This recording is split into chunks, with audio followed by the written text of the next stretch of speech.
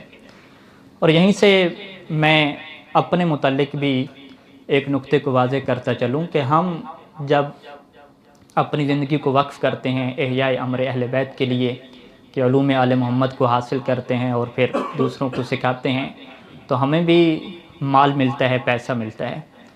تو کیا یہ جو ہمیں راتب ملتا ہے، ہمیں شہریہ ملتا ہے، کیا اس کا بھی کوئی قانون ہے حلال ہونے کا، یا بس یہ نیاز ہے؟ اس طرح بہت سارے لوگ نیاز سمجھتے ہیں کہ نیاز مل رہی ہے تو ماشاءاللہ جی نیاز لے لیں، اس کی کوئی شرائط نہیں ہوتی۔ تو کیا اس راتب اور شہریے کی حیثیت نیاز کی ہے کہ بس نیاز مل رہی ہے اور کارڈ بنوائیں اور داخل ہو جائیں، بس کہیں سے نیاز ملتی رہے؟ نہیں، فقہا نے اس چیز کو واضح فرمایا ہے۔ سید سیستانی دامت ظل العالی کی ویب سائٹ کے اوپر رسمی جو استفتاء ہے اس کے اندر یہ استفتاء موجود ہے کہ یہ سوال رکھا گیا کہ ایک طالب علم کے لیے جو راتب ہے وہ کب حلال ہوتا ہے، راتب کو لینے کی کیا شرائط ہیں۔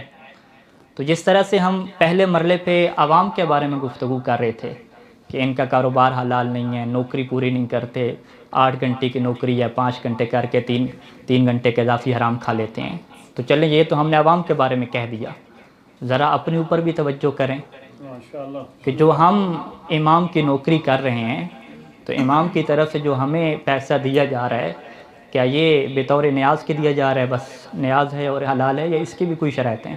اس کی بھی جو ہے وہ شرائط ہیں۔ میں یہاں پہ نص عبارت جو ہے وہ پڑھنا چاہوں گا، ایک مرتبہ درود پڑھ لیجئے سارے مل کے۔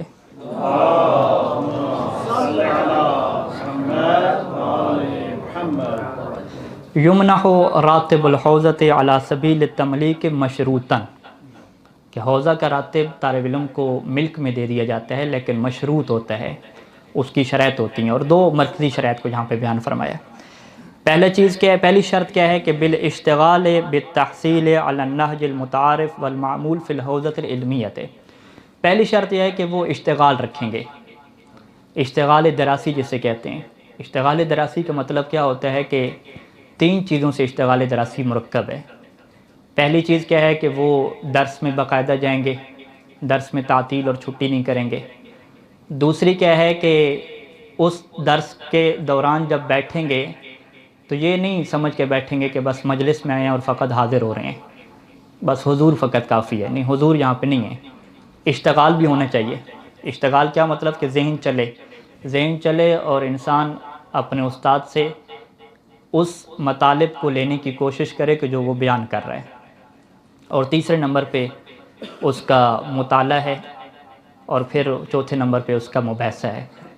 جب اس طرح سے یہ سیٹ اپ حوزے کا چلتا ہے کہ درس کے دوران اپنے ذہن کو حاضر رکھنا، پھر اس کا مطالعہ، پھر اس کا مباحثہ، اور انسان یہ محسوس کرے کہ دن بدن اس کی معلومات میں، اس کے علم میں اضافہ ہو رہا ہے، تو اسے کہتے ہیں کہ یہ بندہ اشتغال کے اوپر باقی ہے۔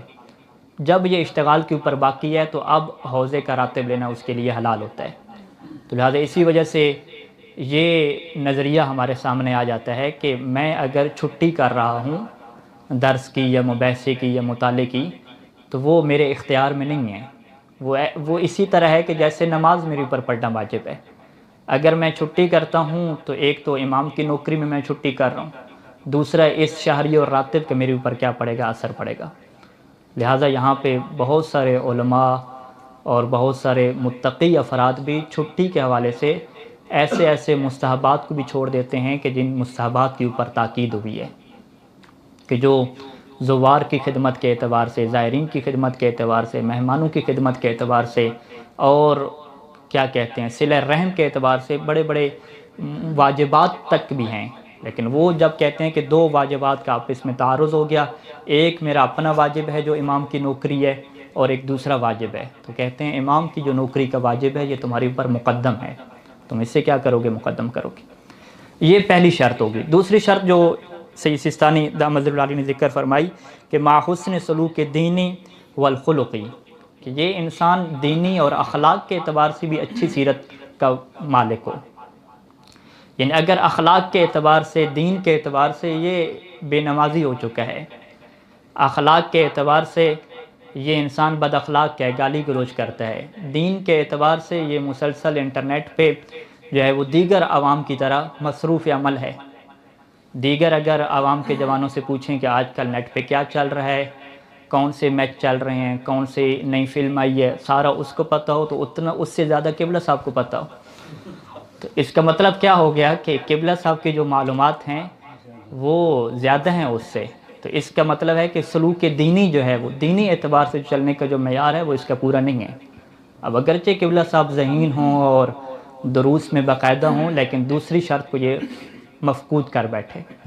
تو لہٰذا جو امام کی نوکری ہے یہ ذمہ داری کی نوکری ہے، یہاں پہ انسان کو ذمہ دار بننا پڑتا ہے. اس کے بعد ایک اور نقطہ کہ یہی جو انسان کا مال ہے یہ مال حرام بن جاتا ہے اگر انسان اپنے مال کا خمس ادا نہ کرے. اور یہاں پہ شیخ حر عامل الرحمٰن نے جب باب الخمس وسائل الشیعہ میں باندھا تو وہاں پہ پہلی جو روایت ہے وہ ابو بصیر کی صحیح روایت ہے، اس کو لکھا. یعنی باب الخمس، وجوب الخمس کی پہلی روایت. ابو بصیر یہ کہتا ہے کہ میں نے امام سے سوال یہ پوچھا کہ ما ایسر ما يدخل به العبد النار، کہ وہ چھوٹے سے چھوٹا کون سا کام ہے کہ انسان اگر کرے تو جہنم میں چلا جاتا ہے. یعنی کام بہت چھوٹا ہو، بہت ہی آسان ہو، ایسر بہت ہی آسان کام ہو، لیکن اس کو کرنے کی وجہ سے انسان جو ہے وہ جہنم میں چلا جاتا ہے. تو امام نے فرمایا کہ من اکل من مال الیتیم درہما، کہ یتیم کے مال کا اگر ایک درہم، ایک پیسہ، ایک دینار، اگر یتیم کے مال میں سے ایک درہم بھی کوئی کھاتا ہے تو بظاہراً بہت چھوٹا کام ہے، لیکن یہ اتنا بڑا گناہ ہے کہ انسان جہنم میں چلا جاتا ہے. اور پھر امام نے فرمایا کہ وَنَحْنُ الْيَتِيمِ، کہ یہ اس یتیم سے یہ نہ سمجھنا کہ کسی جس کے ماں باپ دنیا سے چلے گئے ہوں تو اس کا مال کھا رہا ہوں، نہیں، وَنَحْنُ الْيَتِيمِ، کہ ہم آل محمد یتیم ہیں اور ہمارا مال کا اگر ایک درہم بھی کوئی کھا لیتا ہے تو یہ اتنا بڑا حرام ہے کہ وہ اس کے ذریعے سے جہنم کا استحقاق پیدا کر لیتا ہے. اسی وجہ سے فقہا کے فتاویٰ میں اور تحقیقات میں آپ پڑھتے ہیں کہ اگر خمس کی تاریخ آ جائے تو پورے کے پورے مال میں تصرف کرنا حرام ہو جاتا ہے جب تک انسان اس کا 5واں حصہ نہ نکالے. تو اپنی بات کا ابھی تک کا خلاصہ یہ بیان کروں کہ سلمان جیسی معرفت رکھنے والوں کو اس بات کا علم تھا کہ حلال کمانا اور خبز حلال، حلال کی روٹی بہت بڑی عبادت ہے. اور پھر اس کے تحت ہم آئے کہ قرآن نے یہ قانون دے دیا کہ اگر آپ اس کے اموال کو بھی کھانا ہو تو باطل طریقے سے نہیں کھا سکتے، اس کے بھی شرعی طریقے ہونے چاہیے. اور اس کے بعد ہم نے کچھ مثالیں عوام کی ذکر کی، کچھ مثالیں ہم نے اپنی ذکر کی کہ اس طریقے سے مال باطل ہو جاتا ہے. اور پھر ایک اہم نقطہ کہ حلال مال ہونے کے بعد بھی اس کے اندر تصرف حرام ہو جاتا ہے اگر انسان جو ہے وہ اس کا خمس نہ نکالے. تو یہ وہ چیزیں ہیں کہ ہمیں اپنے اوپر سب سے پہلے توجہ کی ضرورت ہے، پھر اپنے اہل و عیال کو اس کے اوپر توجہ دلانے کی ضرورت ہے. یہ ضرورت کیوں ہے؟ یہ ضرورت اس وجہ سے ہے کیونکہ اگر ہم نے حرام کا ایک لقمہ بھی کھا لیا تو اس کے اثرات ہماری زندگی پہ بہت برے ہیں. اور میں فقط 3 اثرات کو یہاں پہ ذکر کر کے اپنی اس مجلس کا اختتام کروں گا. سب سے جو پہلا اس کا خطرناک اثر یہ ہوتا ہے کہ انسان کے جتنے بھی نیک کام ہیں، نیک اعمال ہیں، ان کی حیثیت ختم ہو جاتی ہے، ان کا ثواب ختم ہو جاتا ہے، ان کے اندر جو درجہ قبولیت ہوتا ہے وہ ختم ہو جاتا ہے. بہت ساری روایات ہیں کہ اگر ایک لقمہ حرام پیٹ میں گیا تو 40 دن تک اس کی نماز قبول نہیں ہوتی، اس کی دعا قبول نہیں ہوتی، چاہے یہ حج کرے، تلبیہ کہے، وہ قبول نہیں ہوتا، چاہے یہ صدقہ دے وہ قبول نہیں ہوتا. اپنا مال حرام والا پیچھے چھوڑ جائے تو یہ اس کے لیے آگ بن کے پیچھے بیچتا رہتا ہے اس کے لیے. اس طرح کی روایات ہیں.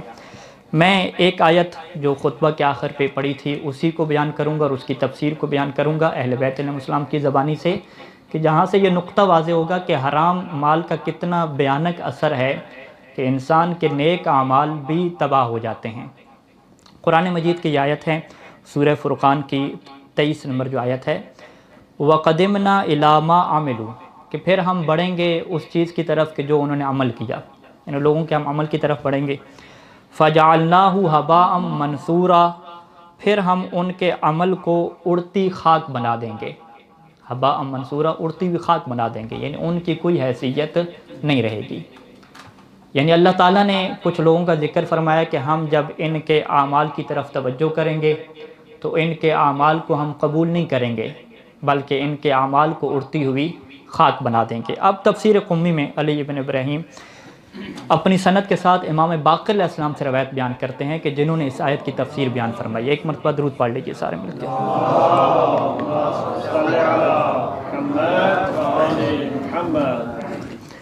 امام فرماتے ہیں کہ یبعث اللہ عز وجل یوم القیامت قوما بین ایدیہم نور کالقباطی کہ قیامت کے دن اللہ تعالیٰ کچھ ایسے لوگوں کو اٹھائے گا قبروں سے کہ ان کا عمل جو ہے وہ اس نور کی طرح سفید ہوگا کہ جس طرح قباطی کا کپڑا جو ہے وہ سفید ہوتا ہے۔ قبطی ایک کپڑا تھا علاقے کا، سفید ہوتا تھا۔ کہا کہ بڑا خوبصورت ان کا عمل ہوگا، بڑا خوبصورت عمل، بالکل نور ہوگا، چمک رہا ہوگا، سفیدی ہوگی۔ ثم یقول لہ پھر اللہ کہے گا ہباء منصورا کہ اے یہ عمل تم اڑتی ہوئی خاک بن جاؤ۔ اتنا خوبصورت عمل اڑتی ہوئی خاک کی طرح اڑا دیا جائے گا، ختم۔ اما واللہ یا ابا حمزہ، اے ابو حمزہ، امام فرما رہے ہیں انہم کانوا یصومون و یصلون یہ وہ لوگ ہیں کہ جو نماز کے پابند ہیں، جو روزے دار ہیں، روزے بھی باقاعدہ رکھتے ہیں، لیکن ان کی مشکل کیا ہے؟ وَلَٰكِنْ كَانُوا إِذَا عَرَضَ لَهُمْ شَيْءٌ مِّنَ الْحَرَامِ أَخَذُوهُ لیکن ان کی مشکل کیا ہے کہ جب کوئی حرام چیز آتی تھی تو پھر یہ چھوڑتے نہیں تھے، بلکہ أَخَذُوهُ نیاز سمجھ کے لے لیتے تھے۔ یعنی یہ ان کے اندر صفت تھی کہ نماز کے بڑے اچھے پابند، روزے کے بڑے باقاعدگی سے پابندی، لیکن حلال حرام میں کوئی تمیز نہیں تھی، بس کہیں سے مال مل جائے حلال سمجھ کے اسے کیا ہے ہڑپ کر لیتے تھے۔ اذا عرض لهم شيء من الحرام اخذوه یہ ان کی پہلی صفت تھی۔ اچھا کچھ لوگ ایسے بھی تھے کہ جو ایسا نہیں کرتے تھے کہ وہ اس کی پابندی کرتے تھے، حرام بھی نہیں کماتے تھے، لیکن ان کے اندر ایک اور صفت تھی کہ جس کی وجہ سے ان کے اس عمل کو ضائع کر دیا جائے گا، اور وہ صفت کون سی ہے؟ کہ وہ ولایت علی علیہ السلام کے ماننے والے نہیں تھے۔ امام نے بیان فرمایا کہ او یا دوسری ان کی کیا مشکل تھی کہ اذا ذکر لهم شیء من فضل امیر المؤمنین علیہ السلام انکروہ کہ جب ان کے سامنے فضائل امیر المؤمنین علیہ السلام سے کوئی فضیلت ذکر کر دی جاتی تو یہ اس کا انکار کر دیتے۔ یعنی دو کام بالکل امام نے برابر رکھے کہ فضیلت امیر المؤمنین کا انکار کرنا اور کوئی حرام آ جائے تو اسے لے لینا، دونوں کام برابر ہیں۔ فضیلت امیر المؤمنین کا انکار کرنے کی وجہ سے بھی انسان کا عمل ضائع ہو جاتا ہے، اور اسی طرح سے حرام کمانے سے اور حرام کھانے سے بھی انسان کا عمل ضائع ہو جاتا ہے۔ اور پھر امام نے ابو حمزہ کو ہباء منصورا کا مطلب بھی سمجھایا۔ ہمارے مترجمین تو اس کا ترجمہ اڑتی ہوئی خاک کرتے ہیں۔ امام فرمایا کہ والہباء المنصور هو الذی تراہ یدخل البیت فی القوۃ مثل شعاع الشمس کہ یہ ہباء منصورہ جو ہے وہ تم اسے اپنے گھر میں دیکھتے ہو، قوہ یعنی روشن دان کے اندر سے جب سورج کی روشنی آ رہی ہوتی ہے تو وہ جو ہلکی ہلکی تم خاک دیکھتے ہو، وہ جو ایک لائن بنی ہوئی ہوتی ہے خاک کی، یہ ہباء منصورہ ہے کہ جیسے روشنی ختم ہوتی ہے نظر ہی نہیں آتی، کہ یہ اس عمل کی حیثیت ہوگی کہ اڑتی ہوئی خاک تو پھر بھی نظر آ جاتی ہے، لیکن اس کی بالکل ہی حیثیت ختم ہو جائے گی کہ اگر روشن دان سے روشنی پڑتی ہے تو جتنی چیز نظر آتی ہے خاک میں سے بس اتنی وہ عمل نظر آئے گا، اس کی کوئی حیثیت نہیں ہوگی۔ یہ ایک بھیانک اور خطرناک اثر ہے حرام سے نہ بچنے کا۔ دوسرا جو اثر ہے وہ اس سے بھی زیادہ خطرناک ہے، اور یہ زرارہ کی موثق روایت ہے الکافی میں کہ امام صادق علیہ السلام بیان فرماتے ہیں اللہم صلی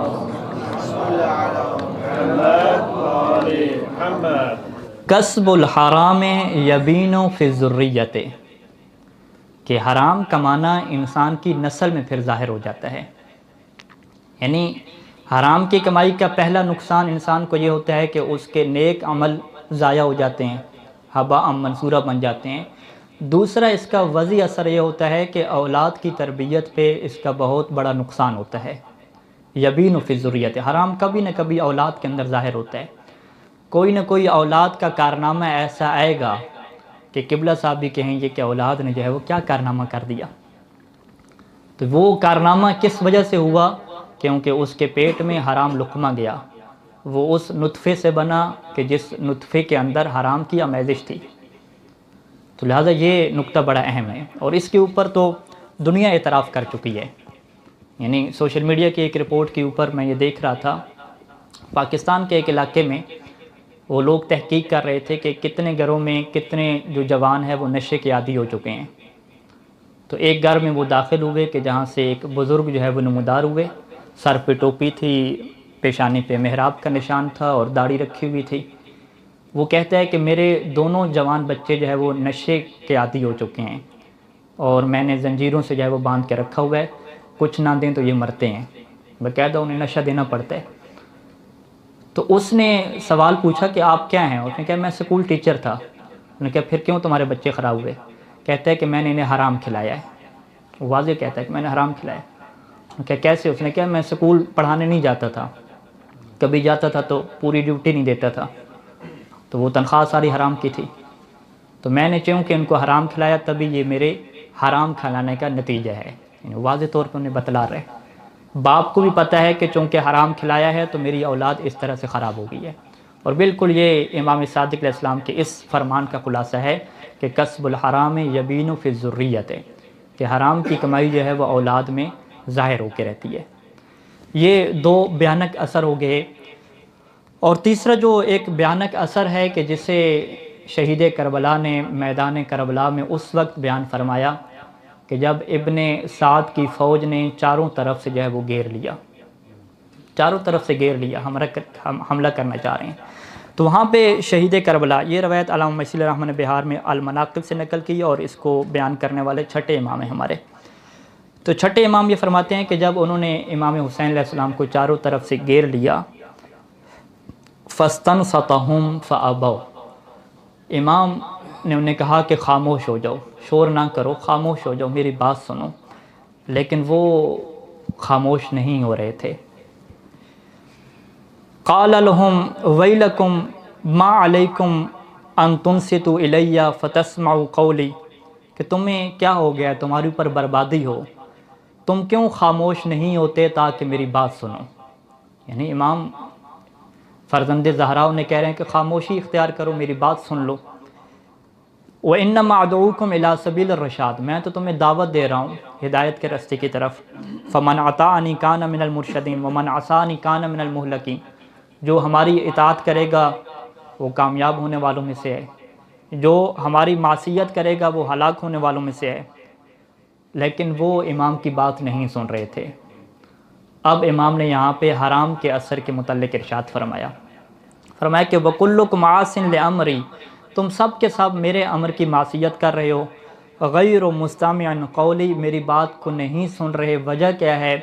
فَقَدْ مُلِئَتْ بُطُونُكُمْ مِنَ الْحَرَامِ وَطُبِعَ عَلَىٰ قُلُوبِكُمْ، کہ تمہارے پیٹ حرام سے بھر چکے ہیں اور تمہارے دلوں پہ مہر لگ چکی ہے۔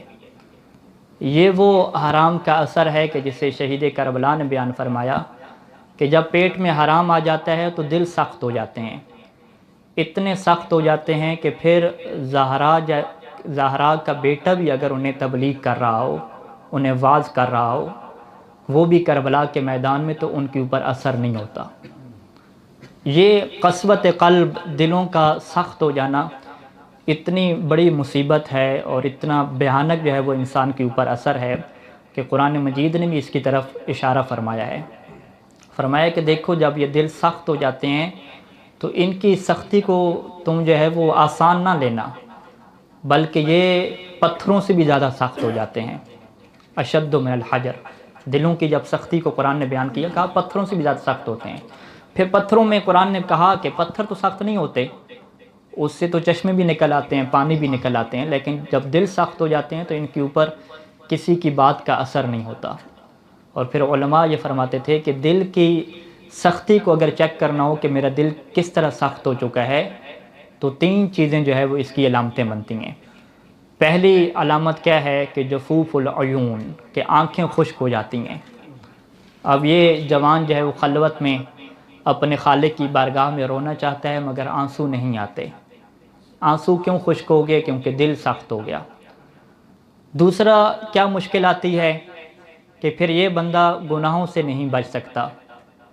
اور تیسری کیا مشکل آتی ہے کہ الاصرار علی الذنوب بغیر توبۃ، پھر مسلسل گناہوں پہ اصرار شروع ہو جاتا ہے اور توبہ کی توفیق بھی میسر نہیں آتی۔ یہ وہ شہید کربلا میں مشکل ترین حالات میں اس خطبے کو ارشاد فرمایا اور ہمارے لیے یہ بات سامنے رکھتی کہ اپنے دل کی حفاظت کرنا، کہیں دل اتنا سخت نہ ہو جائے کہ شہید کربلا جیسا بھی اگر ہو اور وہ فرمان پیش کر رہا ہو، وہ ہدایت کے چراغ کو تمہارے سامنے رکھ رہا ہو، تو پھر بھی یہ دل اتنا سخت ہو چکا ہو کہ اثر نہ ہوتا ہو۔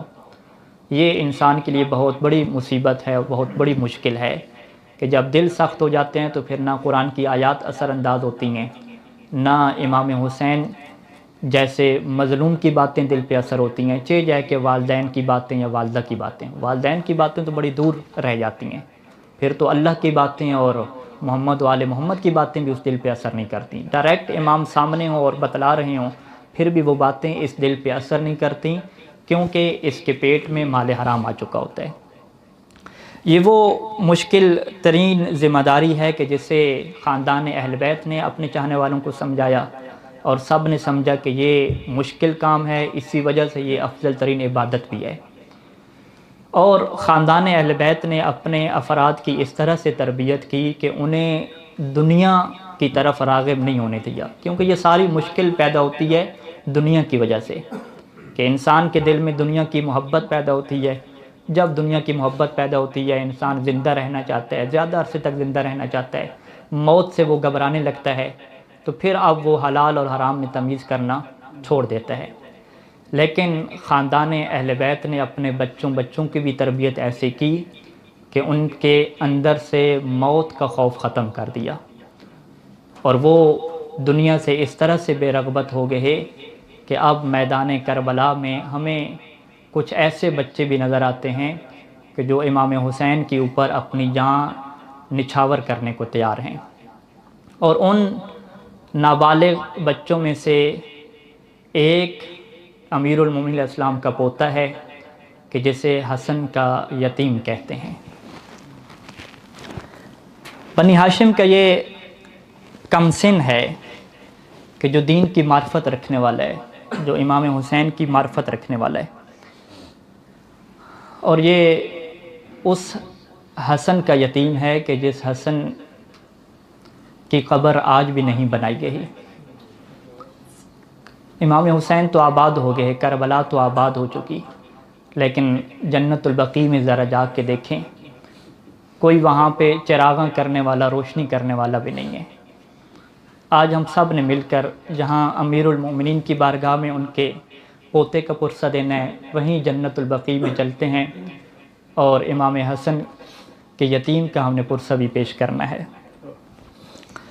عزادارو، مقتل کی کتب میں بہت زیادہ روایات ہیں اور بڑی معتبر روایات ہیں کہ جن میں اس شہزادے کی شہادت، اس شہزادے کی معرفت والی باتیں بڑی تفصیل سے محدثین نے نقل کی ہیں۔ بحار الانوار میں ابو حمزہ صومالی سے روایت ہے اور روایت کو بیان کرنے والے امام سجاد ہیں۔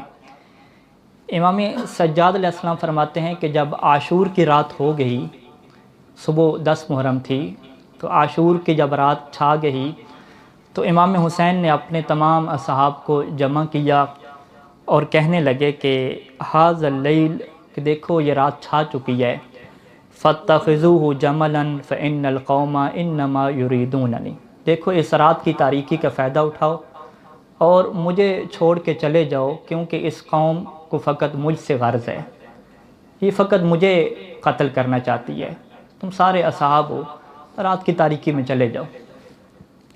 تو سنو گے اصحاب باوفا نے کیا جواب دیا؟ فقالوا لا واللہ لا یکون ھذا ابدا، اے فرزند زہرا، اللہ کی قسم ایسا کبھی بھی نہیں ہوگا۔ تو پھر امام نے فرمایا دیکھو اگر تم رکتے ہو نا میرے ساتھ تو ہوگا کیا کہ انکم تقتلون غدن، کہ کل تم سب کے سب مار دیے جاؤ گے، سب کے سب قتل کر دیے جاؤ گے۔ تو سنو گے اصحاب وفا نے کیا جواب دیا، قالوا الحمدللہ الذی شرفنا القتل معک، کہ حمد ہے اس اللہ کی جس نے ہمیں یہ شرف بخشا کہ اے حسین ہم تیرے ساتھ شہید ہو جائیں۔ اور جب اصحاب کا امتحان ختم ہوا تو امام حسین فرماتے ہیں ارفعوا رؤوسکم، اپنے سروں کو بلند کرو، اور وہ ہر کسی کو کہہ رہے تھے کہ ھذا منزلک یا حبیب، ھذا منزلک یا جون، اے جون دیکھو جنت میں یہ تمہارا گھر ہے، اے حبیب دیکھو جنت میں یہ تمہارا گھر ہے۔ سب کو اپنا گھر، اپنا درجہ دکھلا رہے تھے۔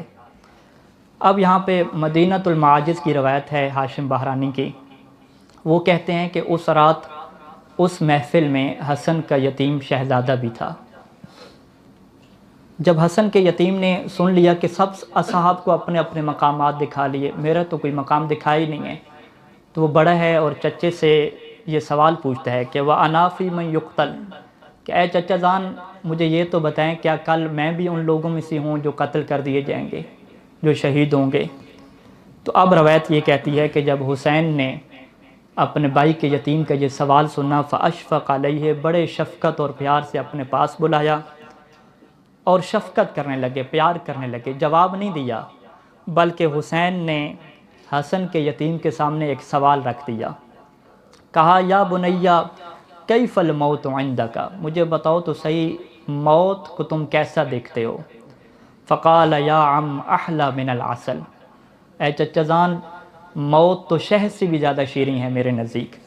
جب شہزادے کا یہ معرفت بڑا جواب سنا تو اب حسین نے فرمایا ای واللہ فداک عمک انک لأحد من یقتل، کہ چچا تیرے اوپر قربان ہو جائے، تو بھی کل شہید ہوگا، و ابنی عبداللہ اور میرا بیٹا عسکر بھی کل شہید ہو جائے گا۔ جب عسکر کے متعلق سنا نا قاسم نے کہ عسکر بھی شہید ہوگا، اب قاسم نے یہ سوال نہیں پوچھا کہ عسکر کیسے شہید ہوگا، بلکہ سوال پوچھا یا عما ویصلون الی النساء، اے چچا جان عسکر تو چل بھی نہیں سکتا، کیا یہ فوج اشقیا خیموں میں داخل ہو جائے گی؟ کیا یہ خواتین تک پہنچ جائیں گے؟ میں کہوں گا اے قاسم آج شب عاشورہ ہے، سن کے برداشت نہ کر سکے، کل شام غریباں ہوتی، دیکھتے سید سجاد دیکھتے رہے اور سکینہ کی چادر چھنتی رہی۔ ہاں عزادارو، چچے اور بھتیجے کی جو گفتگو جاری ہے، رات ڈل گئی، عاشور روز عاشور کا سورج طلوع ہو گیا، اصحاب وفا قربانیاں دے چکے، بنی ہاشم کے بہت سارے لوگ قربانیاں دے چکے، جب حسن کی اولاد کی قربانیوں کی باری آئی ہے تو اب وہ مرحلہ آ گیا کہ جو محدثین نے لکھا ہے کہ بڑا مشکل مرحلہ تھا۔ کیا دیکھا؟ فلما نظر الحسین علیہ قد برزا، حسین کیا دیکھتے ہیں کہ قاسم آ رہے ہیں جنگ کی اجازت لینے، اعتنقہ وجعل یبکیان، حسین نے اپنے بھتیجے کو گلے سے لگایا، وجعل یبکیان، چچا اور بھتیجا دونوں رونے لگ گئے۔ کتنا روئے ہیں؟ روایت کہتی ہے یبکیان حتی غشی علیہما، اتنا روئے ہیں چچا اور بھتیجا کربلا کی اس میدان میں کہ دونوں کے اوپر غشی طاری ہو گئی۔ ثم استأذن الحسین فی المبارزہ، جب افاقہ ہوا اب حسن کا یتیم کہتا ہے چچا مجھے اجازت دیجئے، میں نے میدان میں جانا ہے۔ روایت یہ کہتی ہے علامہ وسیع الرحمٰن نے لکھا کہ فَأَبَى الْحُسَيْنُ أَن يَأْذُنَ لَهُ، امام حسین نے اجازت دینے سے انکار کر دیا۔ اب دیکھو گے کہ حسن کے یتیم نے کیسے اجازت مانگی ہے چچا سے، فَلَمْ يَزَلِ الْغُلَامُ يُقَبِّلُ يَدَيْهِ وَرِجْلَيْهِ، قاسم نے حسین کے ہاتھوں کا بوسہ لینا شروع کیا، ہاتھوں کا جب بوسہ لے چکے تو حسین کے قدموں کا بوسہ لینا شروع کیا، اس وقت تک حسین کے قدموں کا بوسہ لیتا رہا حتی اذن لہو، جب تک حسین نے اجازت نہیں دے دی۔ اور جب اجازت دی تو کیا حالت تھی، وَدُمُوعُهُ تَسِيلُ عَلَى خَدَّيْهِ، حسین اتنا رو رہے تھے کہ آنسو آپ کے رخساروں پہ جاری تھے۔ اجازت دینے کے بعد ایک سوال پوچھا ہے، یا ولدی اتمشی برجلک الی الموت، اے میرے بیٹے مجھے اتنا تو بتاؤ کیا اپنے قدموں سے چل کے موت کی طرف جا رہے ہو؟ اب سنو کہ قاسم نے کیا غربت حسین پڑھی ہے. کیف لا یعم وانت بین الاعداء صرت وحیدا فریدا. اے چچا میں کیسے نہ جاؤں، آپ تو بالکل اکیلے رہ گئے، آپ کا تو کوئی دوست نہیں رہا، کیا اب میں بھی نہ جاؤں؟ روحی لروحک الفدا. اب یہاں پہ روایات کہتی ہیں کہ امام حسن نے، امام حسین علیہ السلام نے حسن کے یتیم کو بڑا خوبصورت تیار کیا ہے. اور یہ تیاری کا منظر کیسے ہے کہ گریبان کو چاک کر دیا، امامے کو ایسے پہنایا کہ جیسے میت کو پہناتے ہیں. ثم البسہ ثیابہ بصورت الکفن. پھر کپڑے ایسے پہنائے قاسم کو کہ جیسے کفن پہناتے ہیں، بس کفن کی طرح پہنا کے شد سیفہ بوسط القاسم، تلوار بھی دے دی، تلوار بھی لٹکا دی اور خوبصورت تیار کر کے بھیجا ہے. اب حمید بن مسلم کی روایت سنیے کہ حمید بن مسلم کہتا ہے کہ ہم دیکھ رہے تھے خرج الینا غلام کأن وجہہ شقۃ قمر، کہ ہم نے دیکھا کہ ایک ایسا جوان نمودار ہوا جس کا چہرہ ایسے تھا جیسے چاند کا ٹکڑا ہو. میں کہوں گا جو دشمن کی نگاہ میں چاند کا ٹکڑا ہو، اللہ جانے اپنی ماں کی نگاہ میں کیسا. ابن عزی کہتا ہے کہ اس چاند کے ٹکڑے کو میں ماروں گا. حتی ضرب رأسہ بالسیف، تلوار کے ساتھ وار کیا ہے قاسم کے سر پہ اور قاسم سنبھل نہ سکے. فوقع الغلام لوجہہ، منہ کے بل قاسم گر گئے. اب امام حسین نے جب یہ دیکھا کہ قاسم کی ندا آ گئی، یا عم، ندا جب آئی ہے، فجل الحسین کما یجل الصقر، حسین ایسے قاسم کے لاشے پہ پہنچے جیسے شکار اپنے شکار پہ پہنچتا ہے. اور بہت زیادہ، حمید بن مسلم کہتے ہیں بڑی گرد و غبار تھی. فَإِذَا انْجَلَتِ الْغَبْرَةُ، جب گرد و غبار ہٹی تو کیا دیکھتا ہوں، بالحسین قائم علی رأس الغلام، کہ اس شہزادے کے سر پہ حسین کھڑے ہوئے ہیں. اور شہزادے کی کیا حالت تھی. اب چلتے ہیں امیر المومنین کی بارگاہ میں. یا امیر المومنین، آپ کے سر پہ بھی ضربت لگی تھی نا، اے کربلا کے میدان میں دیکھیں آپ کے پوتے حسن کے یتیم کے سر پہ بھی ضربت لگی ہے، مگر حال کیا ہے. کان الغلام یفحص برجلیہ، اتنا قاسم تڑپ رہے تھے کہ ایڑیاں زمین پہ مسلسل رگڑ رہے تھے. تڑپتے ہوئے لاشے پہ امام نے بین کرنا شروع کیے. عز واللہ علی امیک، اے قاسم تیرے چچا پہ بڑا مشکل وقت آ گیا، تو چچا کو بلاتا رہا، چچا جواب نہ دے سکا، اور اب جب چچا آ چکا ہے تو تیری حالت ایسی نہیں ہے کہ تو چچا کو جواب دے سکے. ہذا یوم واللہ کثر واقل وقل ناصر، یہ وہ دن ہے کہ حسین کے مددگار ختم ہو گئے. اب بس آخری منظر، قاسم کے لاشے کو اٹھا کر امام حسین خیمہ گاہ لے کر آئے تھے. وہ کیسے لے کر آئے، حمید بن مسلم کی روایت ہے. قاسم کے لاشے کو اٹھانا کتنا مشکل تھا. فوضع صدرہ علی صدرہ، حسین نے اپنے سینے کو قاسم کے سینے پہ رکھا اور کتنا اٹھایا، اٹھانے میں کتنا کامیاب ہوئے. حمید کہتے ہیں فَكَأَنِّي أَنظُرْ إِلَىٰ رِجْلَيْ غُلَامٍ يَخُطَّانِ عَلَى الْأَرْضِ، حسین پھر بھی پورا نہیں اٹھا سکے، بس اتنا اٹھایا کہ راوی کہتا ہے کہ دونوں پاؤں قدم زمین کے اوپر خط بناتے جا رہے تھے. اور پھر حسین کی طاقت ختم ہو چکی، بڑی مشکل سے خیام گاہ لے کر آئے.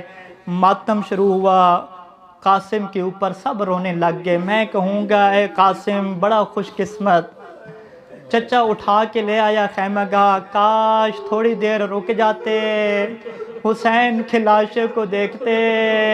حسین کے لاشے کو کوئی سنبھالنے والا نہیں تھا، حسین کے لاشے پہ کوئی رونے والا نہیں تھا. اللہ لعنت اللہ علی القوم الظالمین. ماتم حسین.